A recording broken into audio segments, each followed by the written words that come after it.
둘, 셋 하면 함성 한번 크게 한번 지르고 시작하도록 하겠습니다. 자신을 페미니스트라고 호명했던 대통령은 무엇 하고 있습니까?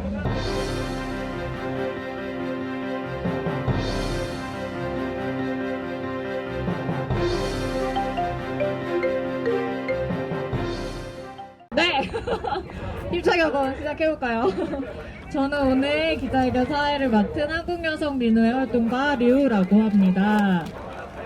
네, 여러분 지금 비가 조금 오고 있네요. 어젯밤에 진짜 걱정을 많이 했는데 그래도 이 정도면 할 수 있는 정도인 것 같아서 하늘이 좀 돕고 있지 않나 그런 생각을 해봅니다. 네, 오늘 우리가 모이게 된 이유가 있죠. 차별금지법 제정, 이제 여성들이 요구한다라는 목소리를 전달하기 위해서 국회 앞에 모였습니다. 사실 차별금지법 얘기가 처음 나왔던 거는 2007년이었죠. 무려 우리가 지금 14년째 차별금지법 제정이 되는 날을 맞이하지 못하고 있습니다. 그러던 와중에 이제 올해 좀 변화들이 있었습니다. 지난 6월에 정의당에서 차별금지법을 발의했고요. 국가인권위원회에서도 국회에 평등법을 제정하라라는 의견을 표명을 했습니다. 그리고 더불어민주당에서도 차별금지법을 발의하겠다고 밝힌 바 있습니다. 더불어민주당 같은 경우에는 지금 국회 의석의 무려 60%를 차지하고 있잖아요. 그래서 더불어민주당이 이번에는 좀 적극적으로 나서서 차별금지법을 통과시켰으면 좋겠다는 생각을 한번 해봅니다. 네, 그래서 이렇게 차별금지법이 이제 발의가 됐잖아요. 올해 2020년 그냥 넘길 수 없겠죠. 올해 반드시 차별금지법 제정 이뤄내야 하겠죠. 네, 그래서 사실 여성들은 최근 몇 년간 직장에서, 학교에서, 일상에서 경험하는 차별과 폭력에 대해서 소리 높여서 저항을 해왔습니다. 이 성차별적인 사회구조가 바뀌지 않으면 지금의 현실이 바뀌지 않는다라는 거 우리 너무 잘 알고 있습니다. 그래서 우리가 갈망하는 이 성평등을 실현할 수 있는 방법 중에 하나가 차별금지법 제정 아니겠습니까? 그래서 평등에 대한 국가의 책무를 명시하는 차별금지법 제정이 성평등 실현을 성큼 앞당겨줄 수 있다고 믿으면서 오늘 기자회견 본격적으로 또 시작해보려고 하는데요. 일단 구호 한번 외쳐보도록 하겠습니다. 제가 이제 선창하면 여러분은 마지막 부분만 3번 반복해 주시면 됩니다. 여성들이 요구한다. 국회는 차별금지법을 제정하라. 제정하라. 성평등 앞당기자. 차별금지법 지금 당장. 지금 당장. 네, 그럼 오늘 이제 차별금지법 제정을 요구하는 다양한 이제 여성들의 이야기를 전달해 주시기 위해서 발언자분이 5분 이제 오셨는데요. 먼저 첫 번째 발언 들어보려고 합니다. 민주당의 차별금지법 발의를 촉구하는 내용으로 김현수 한국여성단체 연합활동가가 발언을 해주시도록 하겠습니다. 저희 한국여성단체 연합은 지난 3월 21대 총선을 앞두고 각 정당의 주요 젠더 과제를 질의하고 답변을 공개한 바 있습니다. 당시 정의당과 민주당은 포괄적 차별금지법 제정에 찬성했고 정의당은 지난 6월 차별금지법 대표 발의로 그 약속을 지켰습니다.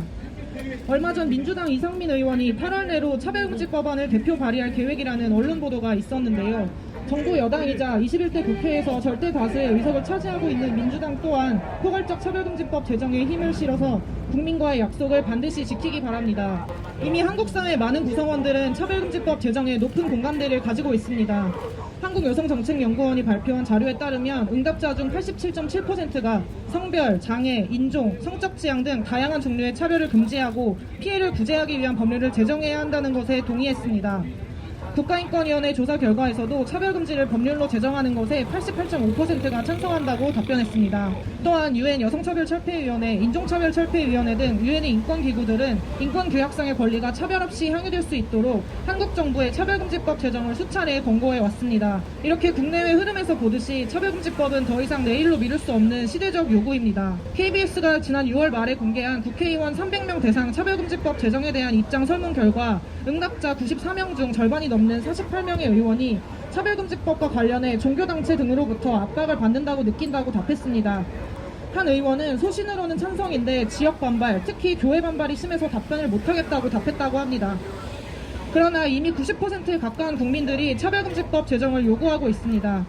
국회의원들은 한국 사회의 인권과 평등을 후퇴시키려는 혐오 세력, 혐오로 과대대표된 세력을 두려워하지 말고 차별금지법 제정으로 국민의 대표자로서의 역할을 다해야 합니다. 여러분의 지역구에는 차별금지법 제정을 원하는 많은 유권자들이 있다는 사실을 기억하십시오. 차별금지법 제정을 원하는 압도적인 다수의 유권자, 여러분 지역구의 유권자들의 목소리에 응답하십시오. 그 길에 수많은 유권자들이 지지와 환영으로 힘을 보탤 것입니다. 감사합니다.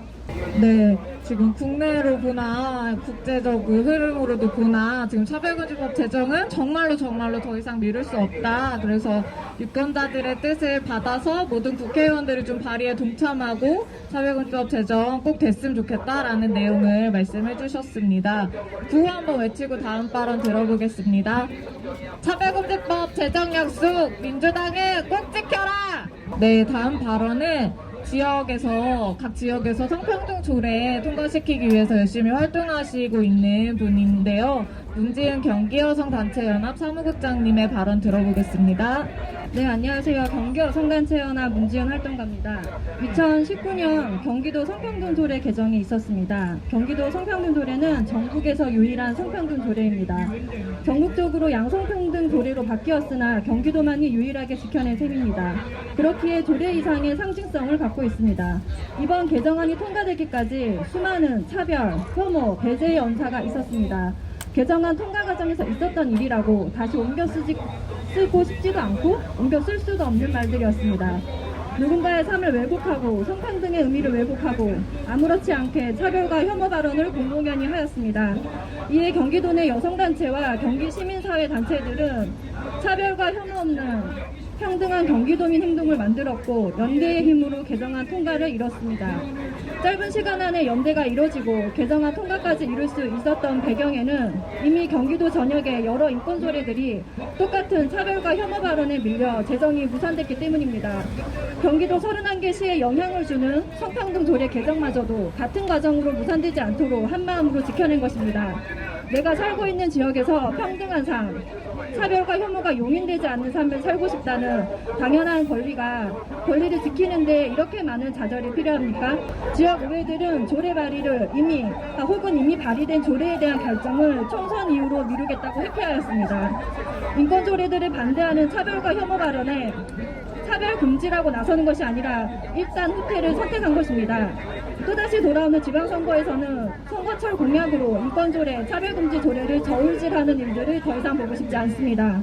또한 상위법이 없다는 이유로 조례 제정이 무산되거나 미뤄지는 일도 더 이상 보고 싶지 않습니다. 경기도에서 활동하고 있는 경기여성단체연합, 경기도 여성단체 협의회, 경기자주여성연대, 경기여성연대는 국회에서 차별금지법이 조속히 제정되기를 촉구합니다. 감사합니다.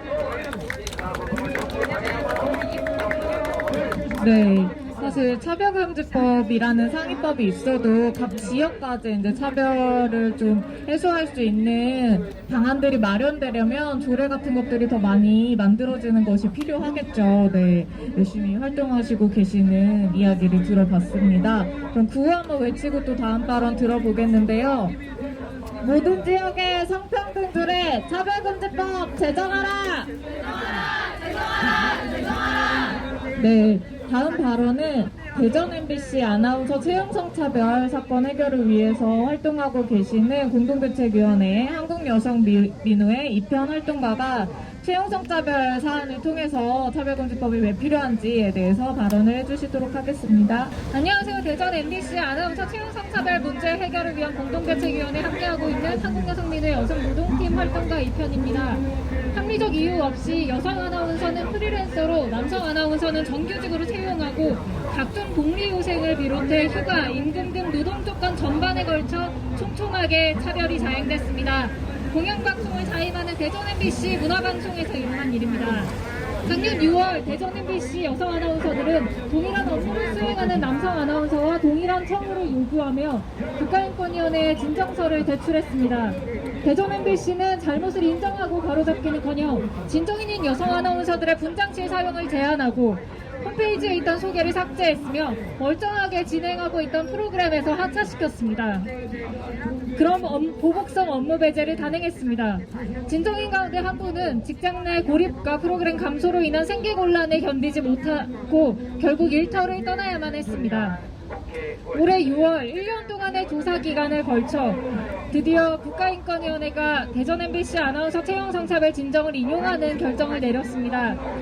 인권위는 대전 MBC의 장기간 지속되어 온 성차별적 채용 관행을 해소할 것, 정규직 아나운서와 동일한 업무를 수행한 여성 아나운서를 정규직으로 전환할 것, 인권위 진정 후 가한 불이익에 위로금을 지급할 것을 권고하고, 대주주인 MBC 본사는 본사를 포함하여 지역계열사 방송국의 채용 현황에 대해 실태조사를 실시하여 향후 유사 사례가 발생하지 않도록 대책 마련을 권고했습니다.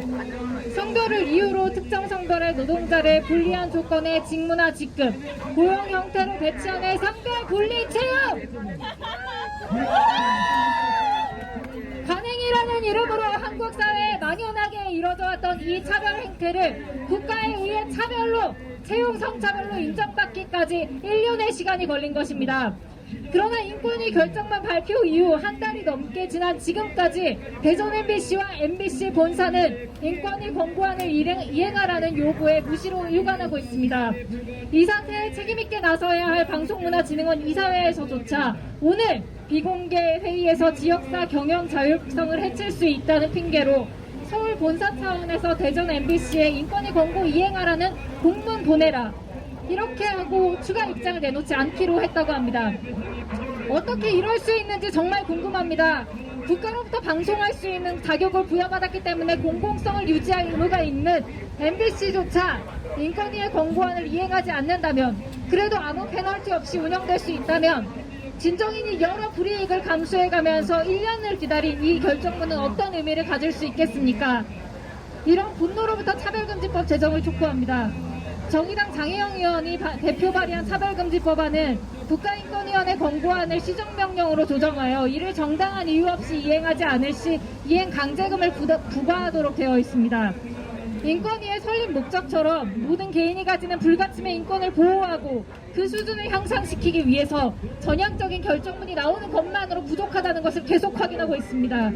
차별금지법이 제정되면 실효성이 있는 차별구제가 가능해질 것이며, 평등, 인권, 존엄 같은 단어가 뜬구름이 아니라 현실에 우리가 행사할 수 있는 실질적인 권리임을 다시금 확인할 수 있게 될 것입니다. 입사할 때부터 퇴직할 때까지 최저임금 언저리를 벗어나지 못하는 직무는 여자만 뽑는 거, 승진 한 번 하려면 수십 년이 걸리거나 아예 승진할 도리가 없는 직급도 역시 여자만 뽑는 행위, 같은 일을 하는데 남자는 정규직, 여성은 계약직이나 비정규직으로 뽑는 행위, 채용 관행이라는 변명은 들을 만큼 들었습니다. 이제까지 차별로 인정되지조차 않았던 이 모든 행위가 사실은 성차별이었음을 인정되고 멈춰져야 합니다. 차별금지법 제정, 그리고 채용 성차별 근절, 이를 위해 민우회도 끝까지 함께하겠습니다. 감사합니다. 네, 인천 발언 감사합니다. 네. 공영방송 MBC가 이렇게 채용 성차별을 하고 있는 마당에 차별금지법이 없어서 되겠습니까? 구호 한번 외쳐보겠습니다. 채용 성차별 절대 안 돼! 차별금지법 제정하라! 네, 다음 발언은 이제 여성 청소년 관점에서 차별금지법이 왜 필요한지에 대해서 최유경 청소년 페미니스트 네트워크 위티 활동가님이 발언해 주시도록 하겠습니다. 네, 안녕하세요. 청소년 페미니스트 네트워크 위티의 유경입니다. 오늘 저는 21대 국회가 시급히 차별금지법을 제정하기를 촉구하며 이 자리에 섰습니다. 차별금지법 논의가 시작된 지 10년이 지났습니다. 그 10년간 여전히 제자리 걸음인 차별금지법 논의에 더 이상 나중에란 말은 필요 없습니다. 나중이라는 말은 언제나 수많은 소수자의 삶을 유예하기만 할 뿐입니다. 특히 포괄적 차별금지법이 부재한 이 사회에서 그 자체로 유예된 존재인 청소년의 위치는 어떻습니까? 미숙하고 판단 능력이 부족하고 덜 자란 존재로 취급받으며 시민으로서 당연히 가져야 할 권리들을 박탈당하고 있습니다. 나이는 경험을, 성숙을, 판단 능력을 담보하지 않습니다. 어른이 되면 할 수 있는 일, 어른이 되면 해결할 수 있는 문제란 없습니다. 아동 청소년 역시 현재를 살아가고 있으며 그들이 현재의 삶에서 겪고 있는 문제들은 어른이 되어서가 아니라 지금 당장 질문하고 해결할 수 있어야 합니다. 나중이라는 말은 청소년의 삶을 얼마나 나아지게 했습니까? 하물며 여성 청소년은 여성과 청소년의 안전이 미뤄진 시간, 정치인들이 약자의 삶에 나중을 연호했던 시간을 매 순간 직접 감당해내고 있습니다. N번방은 수많은 여성 청소년을 표적으로 삼았고 대부분의 청소년들이 살아가는 학교와 가정은 보호라는 명목으로 통제와 폭력을 일삼습니다. 수많은 여성 청소년이 거리로 나선 스쿨미투는 그 자체로 여성 청소년의 삶이 얼마나 불평등하고 혐오로 가득한지 증명합니다. 이처럼 청소년의 삶에서 벌어지는 수많은 인권 침해는 기다리면 어른이 되면 해결될 것으로 여겨지기에 용인되고는 합니다. 하지만 서로의 곁에 살아가는 우리 모두의 삶은 존엄하며 삶의 어느 시기에도 그 존엄을 포기할 이유는 없습니다. 자신을 페미니스트라고 호명했던 대통령은 무엇 하고 있습니까? 21대 국회에서 반드시 제정될 차별금지법은 단순히 글자로서 명기되는 법안을 넘어 우리 모두의 삶을 존엄하고 평등하게 만드는 시작입니다. 청소년 페미니즘 운동을 하고 있는 저는 포괄적 차별금지법이 청소년이 성숙과 능력을 증명해야 권리를 부여받을 수 있는 것이 아니라 성숙과 미성숙을 넘어 그 삶과 사람 자체로 존엄한 세상을 만들 것이라고 믿습니다. 감사합니다. 네, 다음으로는 한부모 여성으로서 차별금지법이 왜 필요한지에 대해서 전영순 한국한부모연합 대표님이 발언을 해주시겠습니다.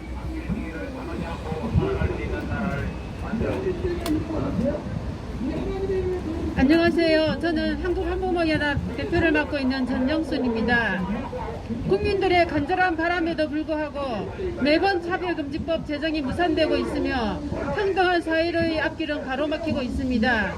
누구도 차별할 자격이 없으며 어느 누구도 차별받아야 할 이유는 없습니다. 우리 사회는 정상을 규정해놓고 그 안에 포함되지 않으면 비정상으로 바라봅니다. 정상과 비정상은 누구의 시선이며 누구의 잣대인가요? 이미 결혼과 출산은 선택이 된 지 오래고 가족 형태는 다양해지고 있지만 결혼, 혈연 중심의 전근대적인 정상가족 이데올로기는 아직 뿌리 깊이 존재합니다. 전형적인 여성성, 남성성을 요구하는 가족제도, 부양과 돌봄 책임을 가족이 전담해야 하는 현실에서 우리는 살고 있습니다. 결혼과 혈연으로 이어져 있지 않으면 가족이 아니라고 합니다. 이러한 시선들은 가족 내 차별과 폭력을 은폐하며 가정의 유지를 위해 여성들은 생계를 책임지면서도 피해자로 또 돌봄자로 그 역할이 맡겨집니다. 1인 가구, 동성 가구, 비혈연 가구 등 다양한 가족에 대한 차별이나 낙인을 정당화하고 불평등한 젠더 체계를 강화합니다. 남성 중심의 가부장적 이해에 근거한 건강가정기본법은 가족 해체를 예방함으로써 가정의 보호와 유지를 목적으로 합니다. 결혼해서 자녀 낳고 그 결혼을 유지하는 것이 건강가정이란 말입니까? 차별과 폭력 상황에서도 참고 살려며 이혼은 막아야 한다며 이혼 숙려제를 마련하고 결혼을 유지하는 것에 목숨 걸고 있습니다. 결혼 숙려제는 왜 없는 것입니까? 그리고 끊임없이 아이 낳으라고 부추깁니다. 결혼하고 하지 않거나 이혼했거나 결혼하지 않고 아이 낳은 여성은 왜 죄인이 되어야 하며 뭔가 부족하고 불쌍한 사람이 되어야 합니까? 그래서 참다 극에 달했을 때 떠밀리듯 이혼할 수밖에 없는 현 상황은 결국 대부분이 여성에게 그 책임이 들어오며 비양육자의 무책임으로 독박생계, 독박양육이 허덕이게 됩니다. 핏줄이라고 하면서 부양 책임은 지지 않는 비양육자들의 태도는 이러한 가부장제의 산물이라고 밖에 할 수 없습니다. 이제 가족 형태를 바라보는 시선에서 자유로워져야 됩니다. 더 이상 혼자 아이 키우는 것이 부끄럽지 않은 사회가 되어야 합니다. 더 이상 다양한 가족의 모습이 드라마 속의 특별한 소재가 아닌 자연스러운 모습을 비춰줘야 합니다. 미혼모들은 성적으로 물러날 것이다. 한부모들은 뭐가 결핍돼 있어. 그래서 그 자녀들도 문제가 있을 거야. 불쌍해. 제발 이런 시선 거두어 주세요. 그리고 혼자 아이 키우기를 선택한 미혼모, 가부장적인 가족 상황을 가감하게 깨고 나와 양육과 생계 이중고를 감당해 나가는 멋진 한부모들이 많습니다. 사람들은 이렇게 묻습니다. 남편 뭐 하세요? 누구랑 사세요? 내가 뭐 하는지 물어봐 주세요. 누구랑 사는지 왜 궁금합니까? 네 아버지가 뭐 하는지 왜 중요합니까? 혼자서 아이 키우겠다는데 왜 불쌍하게 바라봅니까? 가난을 증명하면 국가가 도와주겠다고 하면서 한부모 가족 증명서를 발급받게 합니다. 학교에서는 여전히 엄마, 아빠의 존재를 물어봅니다. 가정환경조사서에 보호자라는 남만 있어도 될 것을 굳이 부모란을 만들어 엄마, 아빠를 다 기록할 수 없는 수많은 아이들을 주눅들게 합니다. 대학교 장학금 신청할 때마다 어릴 때 돌아가신 아빠의 사망증명서를 제출하라고 하니 1년에 한 번은 아빠의 사망 사실을 떠올려야 합니다. 불편한 상황을 끊임없이 만들어내면서 우리 사회는 왜 원래 이런 거란다라고 아이들에게 가르치고 있습니다.